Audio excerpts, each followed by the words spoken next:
of The Follow-Up. I'm Edith, and this is my dad, Noah, and every week we sit on my bed and have a conversation about something we want to talk about. So this week, we're going to talk about the Olympics. And before we get started, I know while I was away, my dad posted some just like clips, flashbacks. So thanks for watching, and now we're back. Welcome back. Thanks. So I think so many people would expect us to be talking about your time at camp. But as we always say, we talk about what we want to talk about. It's also one of the reasons we decided not to talk about that. That's also one of the reasons I was thinking about it. Because everyone just expects Because that? everyone expects it. Yeah, maybe another time we will. We'll talk about like things from camp, but just not right now. Good summer. Welcome back. Thanks. It feels so great to have you back. It feels great to hear your voice in the morning. It feels great to sit down dinner with you. It's awesome. I'm so glad you had a great summer. All right, the Olympics. While you were away, you said you watched some on rainy days or something? On rainy days, I watched a bunch of gymnastics, some swimming races, some track and field, basketball? Oh, basketball. I watched one of those. So you watched this, I think the second U.S.-Serbia. The first one in the Olympics, not the exhibition game, right? Yeah, it was in the Olympics, the first U.S.-Serbia game in the Olympics. It was a U.S.-Serbia game. Yeah. All right, so what stood out, what impressed you? I think what really impressed me is the Olympics are like nothing else. It's everyone competing who was at the highest level, and the Olympics are very selective, and I think it's just cool to see everyone who's so good all in one spot, in one place, just all competing.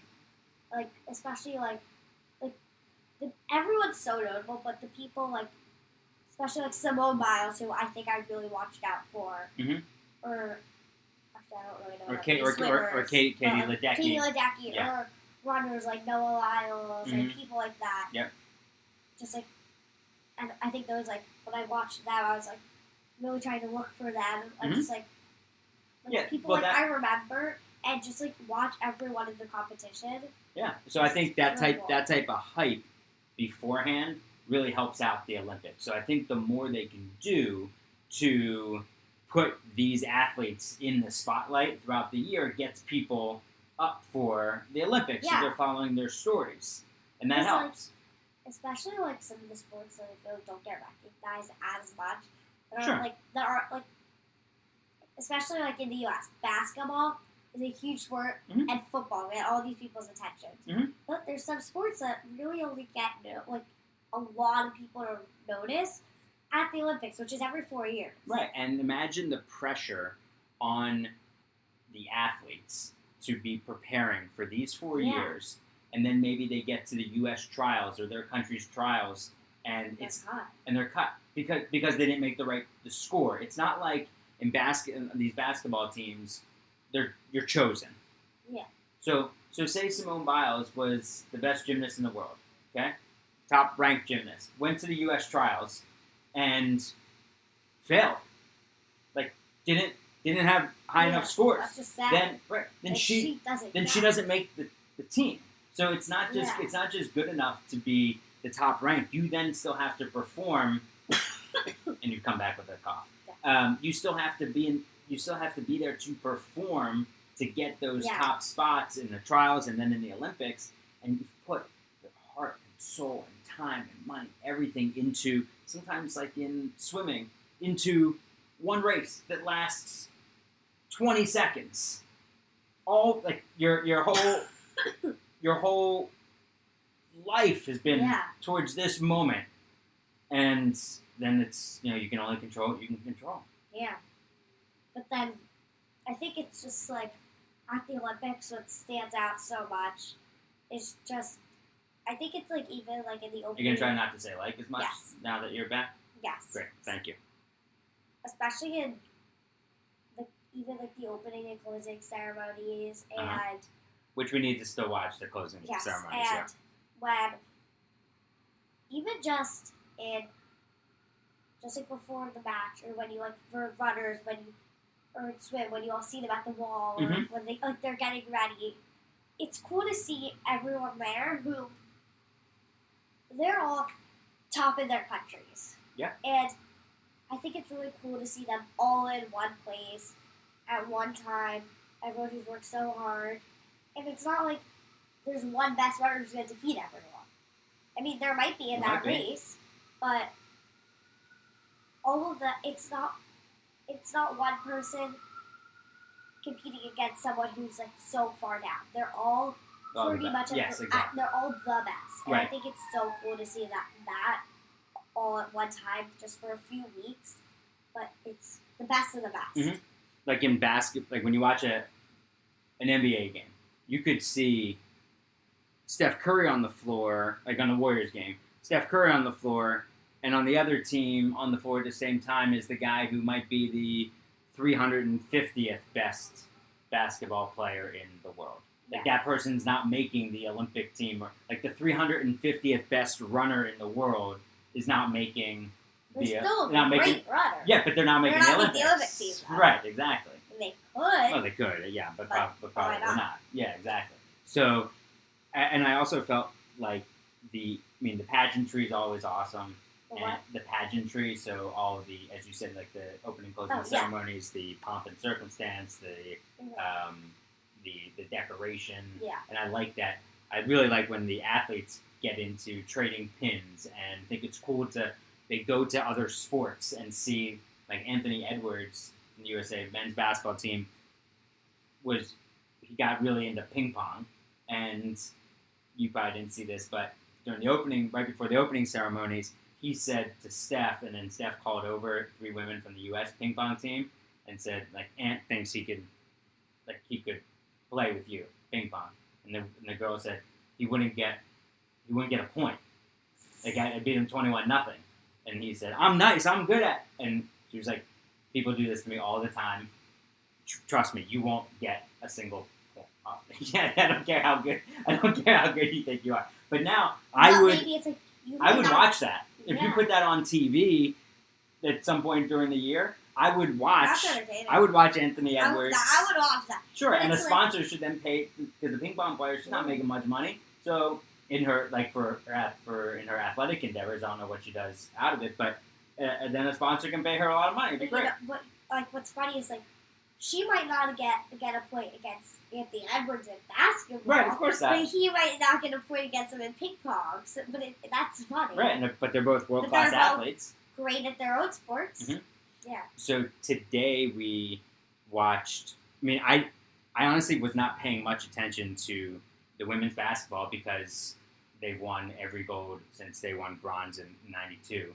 So they've won 7 straight golds, and they blow out everybody. So it's just simply not interesting. It's not. They blow out everybody. And so today I thought it was just going to be a blowout, and then it wasn't. We found out that with like 6 minutes left, it was a close game. So we came down and watched it. Yeah. And that would have been an all-time upset. If anyone didn't watch it and you're hearing us talk about this, you gotta go watch it. Just watch. You don't have to watch the whole game. Just watch the last 5 minutes. Yeah. And that is a very entertaining, very close game. I couldn't. Of basketball. So I couldn't believe, and we can spoil it. Okay, you could skip a minute here of the podcast if this is a spoiler. But the girl in France, when you're down 3 and you're with 3 seconds left, you have to know. We talk about awareness in the world all the time. You in your sport at the highest level, you have to know where you are on the court. You have to be behind that 3-point line to get that shot up. Yeah. You have to. There's no excuse. You have to do it. And if that had been the game tying shot, oh my goodness. I feel really bad. I know, me too. But look, they fought hard. The U.S. they played very well. The U.S. could not stop turning the ball over, and nobody thought they were going to get to that point. Sure. And how about the men? Men were. Tested. It was a very good team this year. Oh yeah, but they were tested against Serbia, and Steph was unbelievable against Serbia, and so was LeBron, and then Steph in the gold medal game. You were out, and when you got back, I didn't tell you you won, but I said we just watched this fourth quarter, and watching Steph was it's amazing. It was. Is that going to another plan? 4 3-pointers in a row, right? Yeah. 4. Yeah. Four in a row in the final, about 4 minutes, including that final one, which is like one of the greatest shots in basketball history. The degree of difficulty is like Simone Biles level to make that shot. And what I liked on the men's side was, look, it's a 40-minute game. You can't play all 12 of your guys. So there's going to be some like Tatum guys that Tyrese Halliburton who aren't playing much, or Halliburton only played at all. But everybody has to find a role on this team, and it's only a 40-minute game, and you can't just put someone in for 2 minutes and bring the person out, and then you can't do that. You have to find your guys. And what I found was most interesting was I thought Devin Booker's, like in the NBA, he's not known for his defense. I thought his defense was awesome during the Olympics, and he shot the ball well, and he was like kind of that unsung hero. But that final five, it's so fascinating to see who on the Olympic team in a serious game, who you go to, and it was Booker, Steph, LeBron, KD, and Anthony Davis, and those are the guys that you rely on. And when early during the year in the playoffs when Anthony Edwards was awesome, it was like, oh, he's the next superstar. And then even in the beginning of the Olympic stuff, Anthony Edwards was leading the team in scoring. But then the moment gets so big where you need to rely on your guys that have been there, the veterans, and Steph, KD, and LeBron.